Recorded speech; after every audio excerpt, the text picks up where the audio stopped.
Boa noite. O Jogo do Poder está no ar. O nosso convidado de hoje foi deputado estadual, é formado em marketing e propaganda, fez pós-graduação em Direito do Estado e está no seu segundo mandato de deputado federal.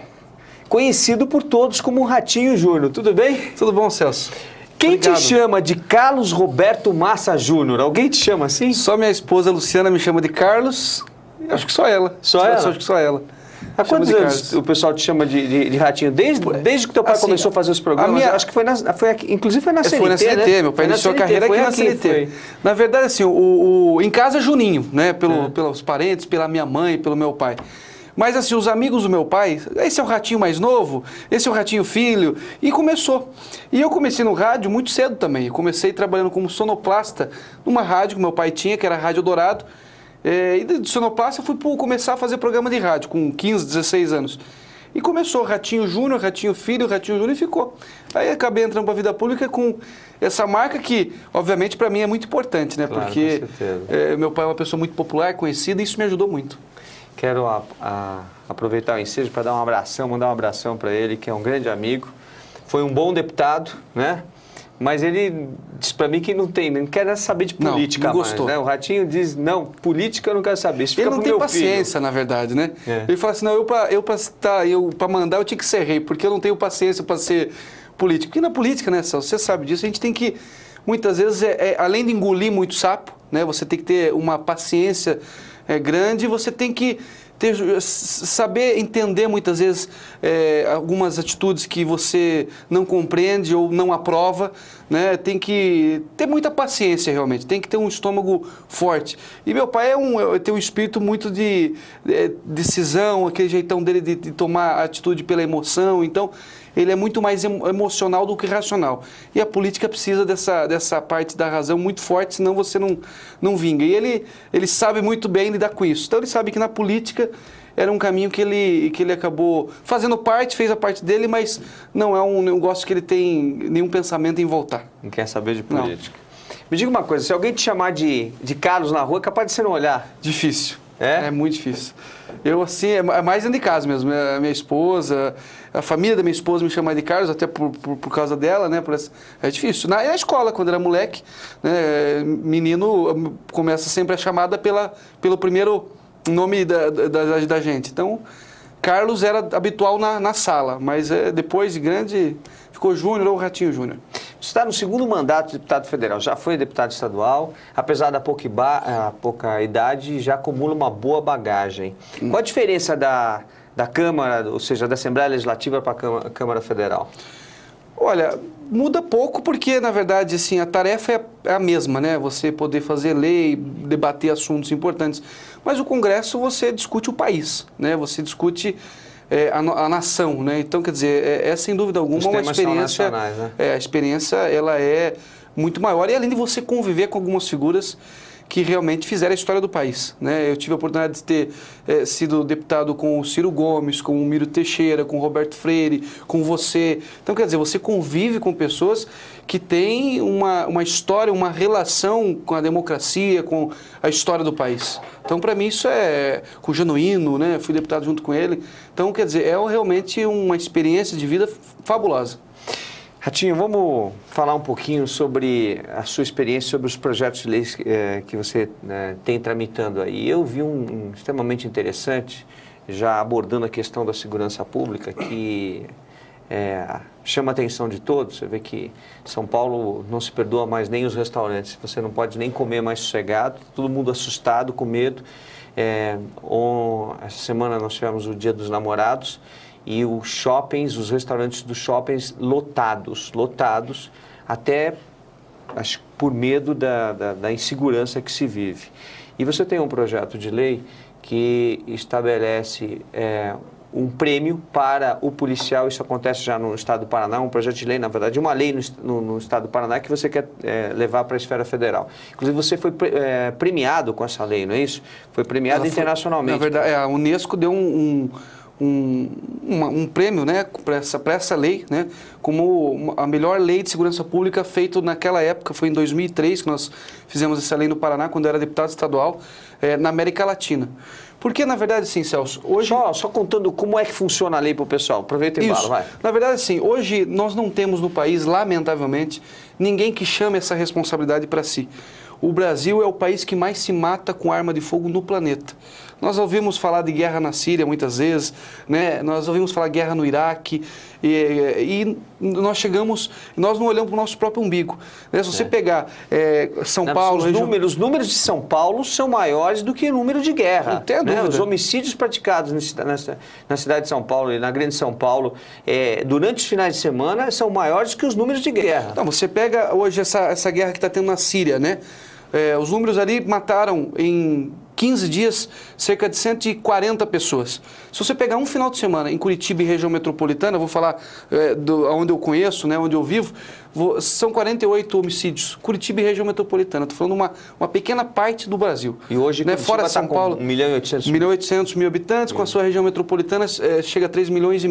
Então, o Brasil é o país que mais se mata com arma de fogo. E o impressionante que nós chegamos a fazer e fizemos esse estudo junto com o Ministério da Justiça, junto com a Secretaria de Segurança do Estado do Paraná e na época na Comissão de Segurança Pública que eu fazia parte na Assembleia Legislativa, que 60% dos homicídios que acontecem no país são homicídios de pessoas que não têm antecedentes criminais. Então são pessoas que, muitas vezes, numa briga de boteco, numa discussão do Corinthians e Palmeiras, está bêbado, arranca o revólver e dá um tiro. Uma briga de casal, a mulher ela tem 3 vezes mais chance de morrer pelo marido ou pelo namorado com uma arma de fogo do que por um bandido, por um assaltante. Então, quer dizer, o grande problema nosso... E as discussões de trânsito também. Discussão de trânsito, então, quer dizer, saída de jogo de futebol. Então, quer dizer, o grande problema nosso é a facilidade da arma. E no Brasil, na sua grande maioria, as armas são ilegais. A pessoa não tem porte, não tem registro, não tem nenhuma documentação. E o Paraná tem um problema sério, porque atravessou a fronteira ali no Paraguai, se compra a arma que se quiser. Com o Paraguai. Exatamente. E se telefonar para lá, outro dia eu falava aqui no Congresso Nacional, eu não vou citar o nome das autoridades, mas eu falava para as autoridades do governo federal o seguinte: você quer uma arma? Não adianta fazer tudo o que estão fazendo aí. Se quer uma arma, telefona, vou entregar aqui. Se mandar entregar no Ministério da Justiça, vou entregar lá no Ministério da Justiça a arma. É só pagar. E qual que é a conclusão que nós chegamos? 60% dos homicídios que acontecem no Brasil são homicídios de pessoas que não têm antecedentes criminais. São pessoas que não são bandidas, mas que numa briga tem aquela arma, acaba na discussão naqueles 5, 10 segundos de besteira, arrancando e dando um tiro na outra pessoa e cometendo um assassinato. E um baleado na saúde, ele custa de 6 a 10 mil reais para o Estado. Isso quando não fica tetraplégico, quando não tem uma cirurgia mais complexada. Fora o processo criminal, o que demanda de gasto público para que ande o processo e para que a pessoa seja penada. Então, qual que foi a ideia? E o nosso policial é muito mal remunerado, no Brasil todo. Nós sabemos disso, né? É um problema, nós não temos um investimento no material humano que é importante e essencial para fazer uma segurança pública de qualidade. Então, a ideia nossa foi você dar... pagar para esse policial por cada arma ilegal que ele tirar, que ele fazer essa apreensão. Arma ilegal é aquela arma que não tem porte, não tem registro, assim por diante. Né? Porque senão você fala assim, não, mas você é a favor do desarmamento? Você é contra que só o bandido, você é a favor que só o bandido ande armado? Não, pelo contrário. Eu quero dar segurança para a população. Se a pessoa tem o registro, tem o porte de arma, a pessoa quer se defender, tem uma arma em casa registrada, devidamente fez um treinamento para isso. Todo mundo sabe que, ou seja, todo mundo, digo, as autoridades, a Polícia Federal, as polícias vão saber que ele tem a arma e ele vai ter que se comportar com essa arma. O problema é exatamente a arma ilegal, né? Que ela pratica o crime e depois se joga fora a arma e ninguém sabe de quem é. E na verdade, Celso, essa lei deu tão certo no Paraná, ela foi sancionada pelo governador Requião, que era o governador da época, que em um mês ela retirou de circulação 38 mil armas ilegais.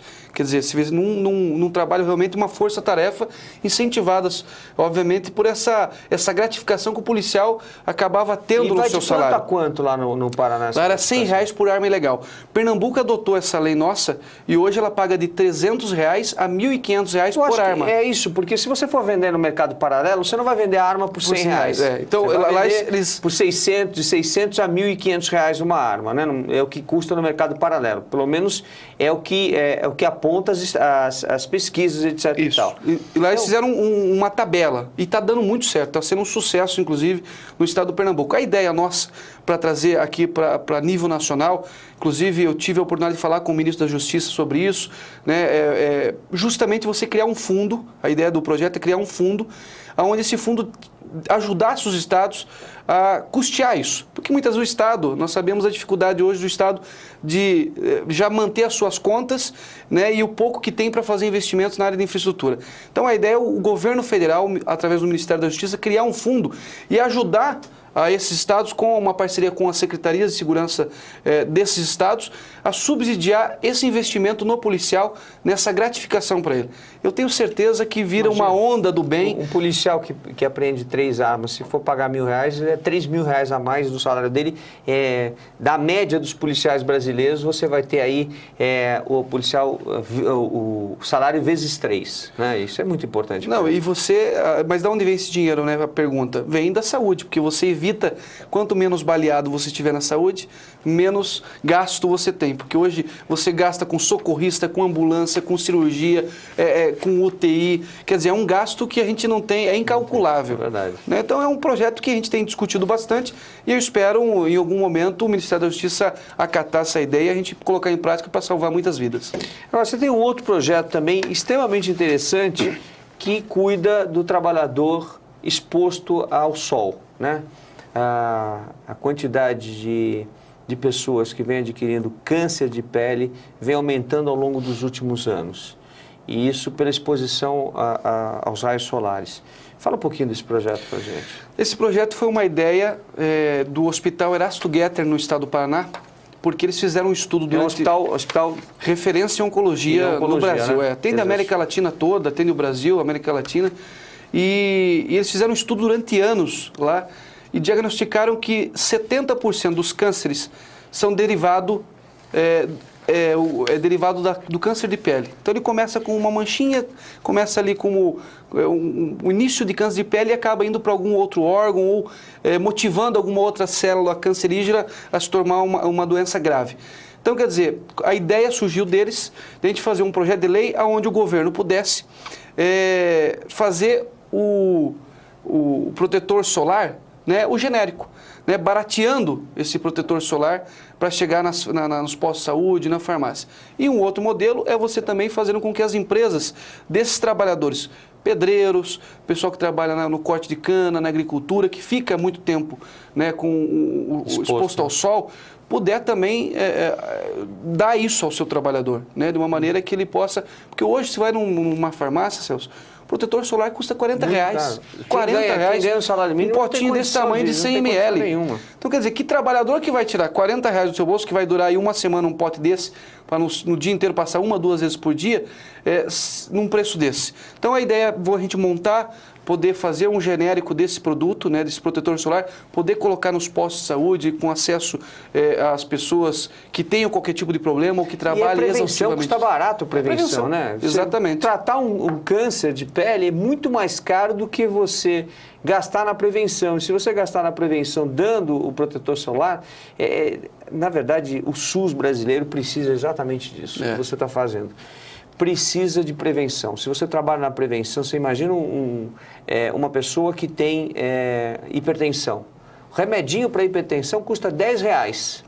Se não chegar no médico, não tem o remédio. Se não tiver o remédio na farmácia do posto de saúde, ele não toma o remédio. Aí ele tem um AVC, um acidente vascular cerebral. Vai ficar, no mínimo, de 45 a 60 dias internados numa UTI.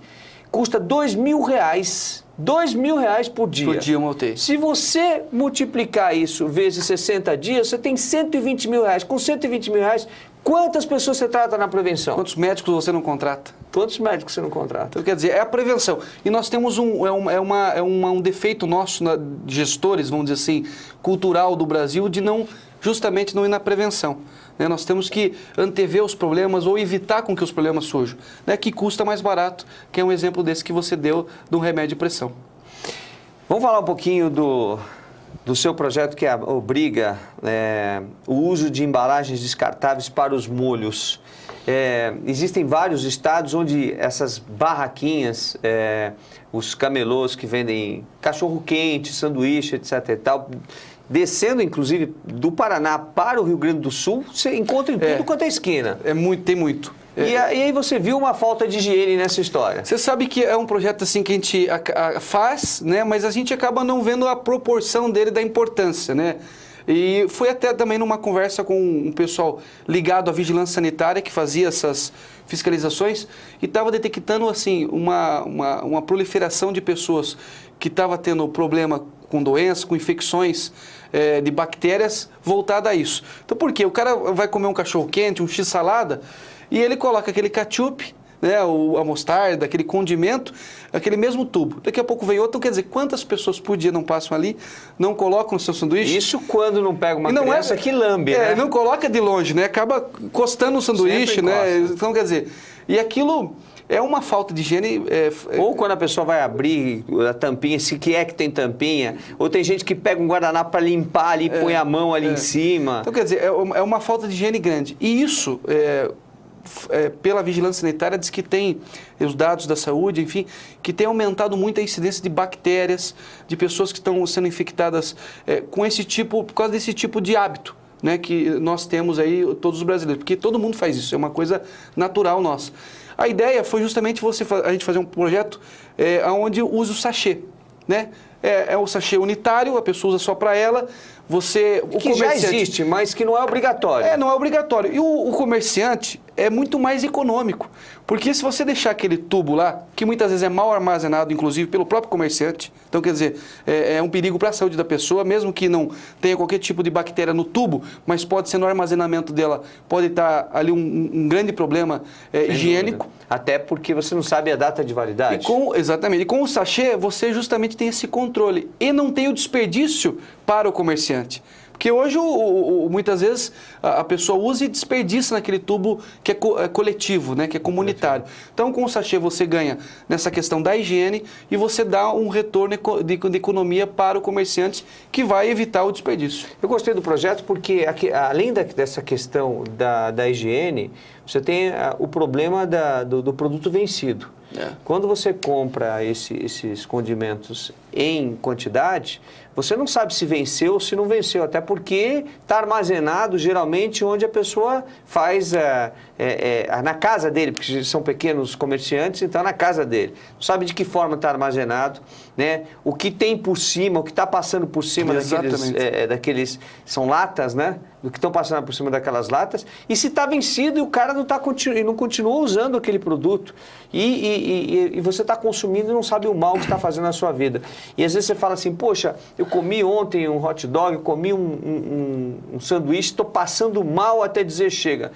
Às vezes não foi a carne, às vezes não foi a salsicha, às vezes o problema está na proliferação de bactérias, que a uma temperatura aí de 23 a 28 a 30 graus, prolifera numa rapidez... É um absurdo. São milhares e milhares por minuto. Então Exatamente. Você não tem controle sobre isso. E você vê que é uma ideia simples, né? Porque é uma mudança de hábito que você tem que ter, obviamente, porque nós estamos acostumados a usar esses condimentos coletivos, né, nos tubos.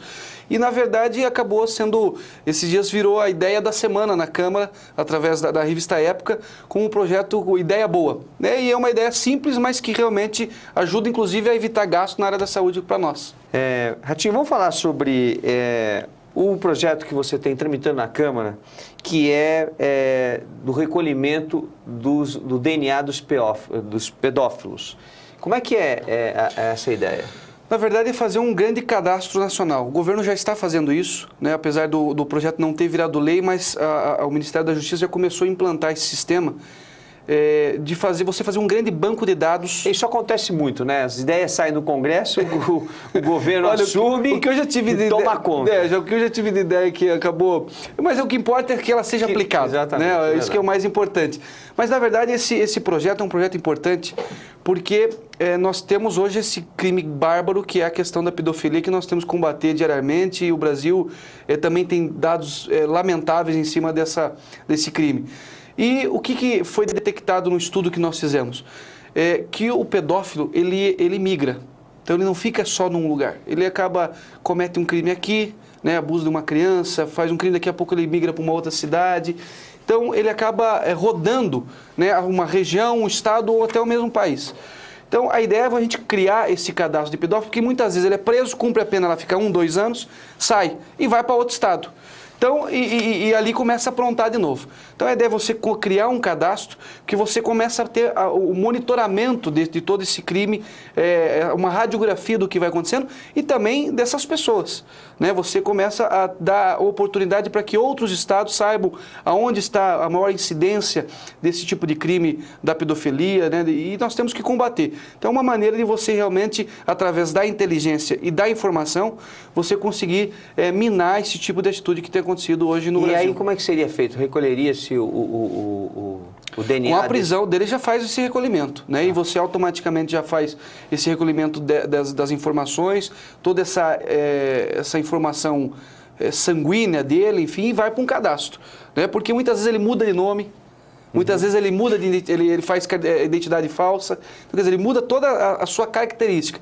Então, no estado ele é chamado tem uma identidade, vai para outra e chama. Quer dizer, ele vai se transformando. Fazendo uma mutação de identidade. Exatamente. Então, você tendo um banco de dados através do tipo sanguíneo, através do DNA dele, ele não consegue fugir da raia, né, daí da sua prisão. Eu acho que esse é um assunto que tem que ser muito maior, né? Banco de DNA deveria ser feito quando as crianças nascem no hospital. Né? E até tentei andar com um projeto de lei nesse sentido, que fazia com que as crianças, assim que nascesse, colhesse do cordão umbilical um pouquinho do sangue. Num cotonete desses que a gente usa. Né? E aí isso ficava armazenado dentro do hospital. Se houvesse a troca das crianças, imediatamente você buscaria a ficha dessa criança, onde estaria grampeado lá, não precisa estar congelado, não precisa estar nada. O DNA ele se mantém lá. Dá uma segurança para a mãe. Você consegue o DNA hoje de uma múmia que está enterrada há milhares de anos, ou há mais de 1000 anos. Então você tem, né, essa condição. Aí com um cotonetezinho você fazia o exame nos cotonetes, saberia se a criança foi trocada ou se a criança não foi trocada. Você vê o constrangimento que sofre várias mães, várias famílias, quando você tem uma troca de bebê em determinada data, 12, 15 famílias são submetidas a um constrangimento todo até descobrir se o filho é verdadeiro, se o filho não é, e depois a troca do bebê. E com o DNA você consegue fazer essas coisas. Eu acho que colher o DNA, fazer banco de DNA das pessoas é extremamente importante até para... E não é caro, viu, identificar nada. É um procedimento baratíssimo. Nada. Porque você não vai precisar fazer o exame. Você só precisa colher o material. Exatamente. Você arquiva o material, que pode ser um pedacinho de algodão, arquiva o material e, se precisar, você usa. Exatamente. Não é isso? Bom, vamos falar um pouquinho da sua pré-candidatura à Prefeitura de Curitiba. Você está bem nas pesquisas? Como é que está lá? Estou animado, estou muito contente porque Curitiba é uma cidade muito criteriosa, né, em todos os sentidos, não só nos seus posicionamentos políticos, né, mas Curitiba, as grandes empresas, quando vão lançar um produto, acabam lançando em Curitiba, porque lá, se for bem, é a tendência que dê muito certo no Brasil. É o perfil da cidade, o perfil das pessoas que lá vivem. E quando o nosso nome começou a crescer no meio da sociedade, isso me deu muita responsabilidade, obviamente, porque é uma cidade muito importante, e também nos deu muita motivação. E eu fiquei feliz que hoje a gente tem aparecido muito bem nas pesquisas, né?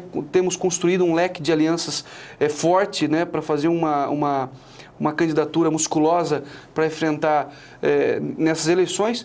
O que é o mais importante, Celso, e o que as pessoas estão vendo, e é o que a gente tem sentido nas ruas, é que essa nova safra da política do Brasil, na política do Paraná, e em especial em Curitiba, que sempre foi uma cidade que foi uma referência para o Brasil na vanguarda de decisões, de tecnologia. Inclusive como cidade modelo. Cidade modelo, mobilidade urbana, hoje se perdeu. Você vê, a nossa grande vitrine para o mundo era a questão do transporte coletivo, que sempre foi um modelo para o Brasil, para o mundo. Né? Você vê, Bogotá acabou fazendo Transmilênio em cima da cidade de Curitiba e hoje está muito mais avançado. Né? Então, quer dizer, Curitiba perdeu um pouco daquilo que era a sua genialidade. Então nós temos que fazer um resgate da genialidade do planejamento da cidade de Curitiba, né? E eu venho com essa proposta de montar uma grande equipe.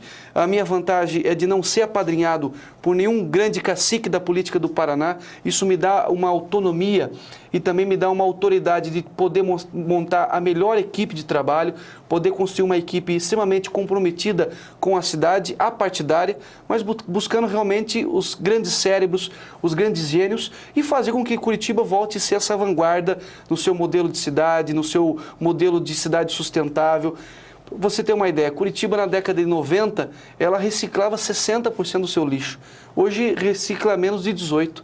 Então, quer dizer, que sempre foi uma referência também na questão ambiental. Bem lá, porque São Paulo não recicla nem 1%, tá? Entre 1% e 2%. Isso é verdade, mas para quem reciclava 60%, é um declínio muito grande, né? Então, e os curitibanos não querem isso, querem continuar tendo essa qualidade de vida, sendo uma cidade de referência que possa, inclusive, ajudar outras cidades a achar soluções. E temos conseguido montar um belo projeto para a cidade. Você tem uma briga boa com relação à indústria de multas lá. Conta pra gente.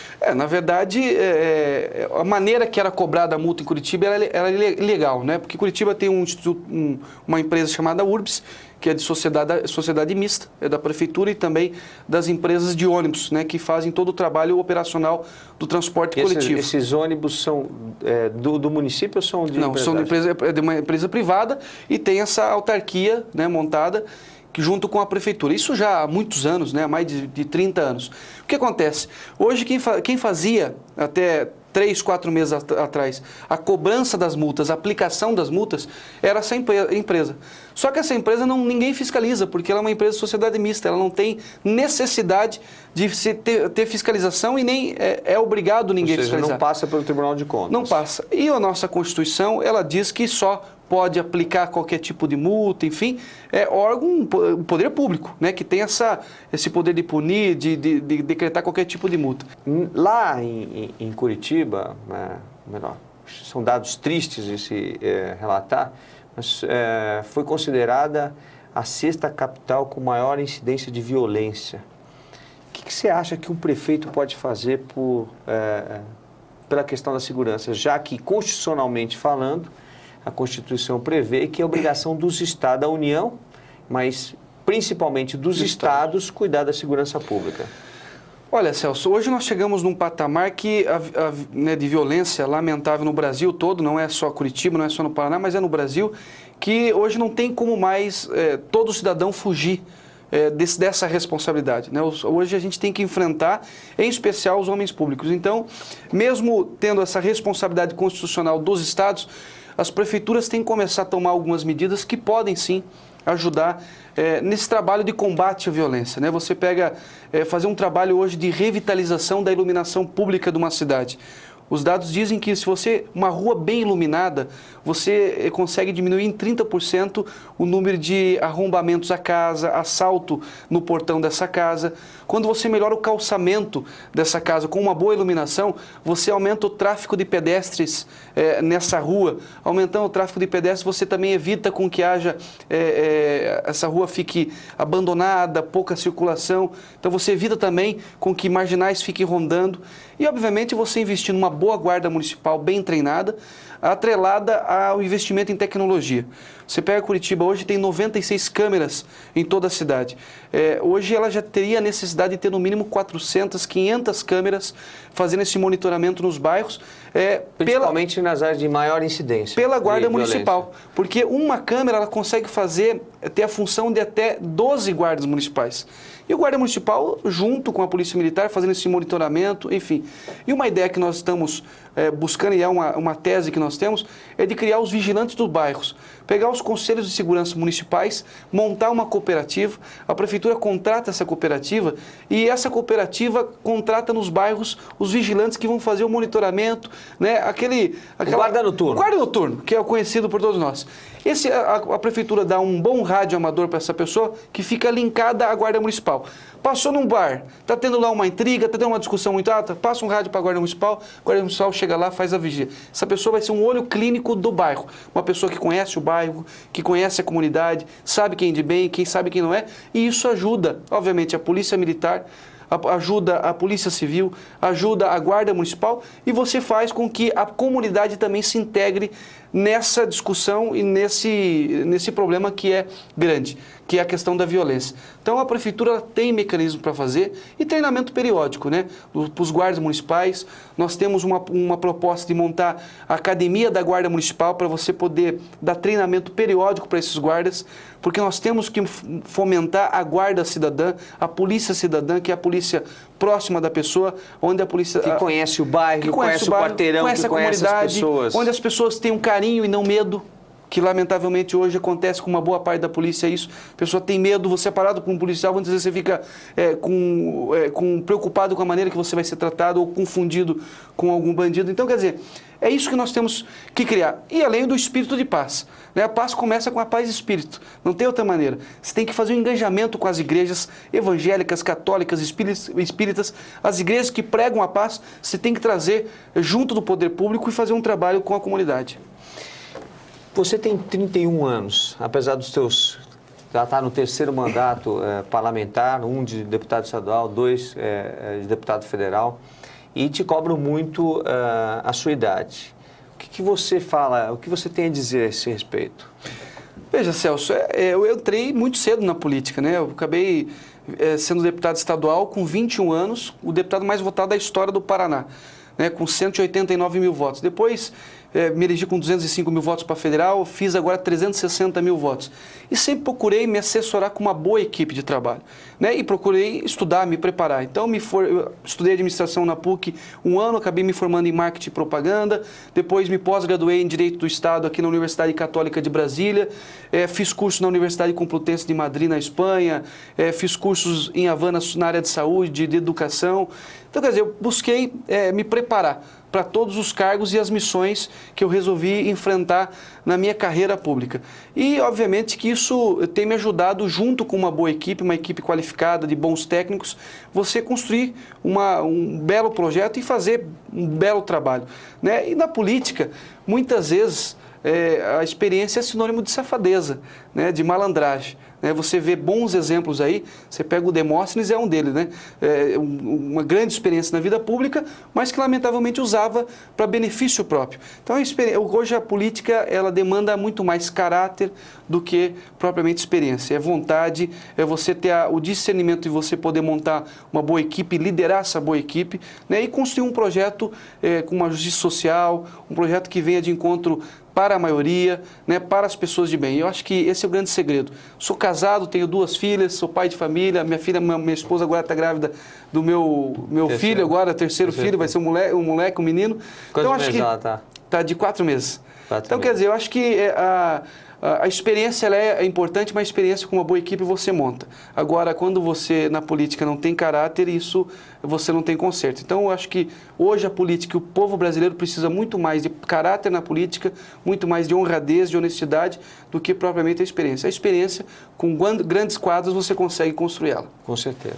Nós estamos no final do programa e eu quero deixar esses últimos 2 minutos para você fazer suas considerações finais. Eu quero agradecer você, Celso, agradecer a CNT, a família Martinez e a todo o Brasil por essa oportunidade, dizer da minha gratidão por ter sido deputado junto com você, e você, no meu primeiro mandato, me ajudou, me ensinou muito.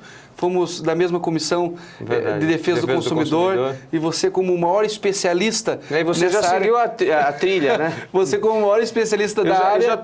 Eu já tô te vendo lá nessa condição de pré-candidato aí, se prefeito com o PROCON municipal na cidade, porque tem o PROCON estadual lá, né? Tem o estadual. Mas municipal não tem ainda. Não tem. Tá faltando, né? Tá aí, ó, a proposta para a gente colocar no nosso plano de governo. É, isso aí. E você sempre foi uma pessoa muito querida, amigo da família, do meu pai de muitos anos. Então eu quero agradecer a todos vocês por essa oportunidade e um grande abraço a todos. Eu que agradeço a tua participação aqui. Um Obrigado, abração. Celso. Sucesso lá na tua empreitada igualmente. em Curitiba. Nós vamos ficando por aqui. O Jogo do Poder volta na semana que vem, se Deus quiser. Até lá, gente.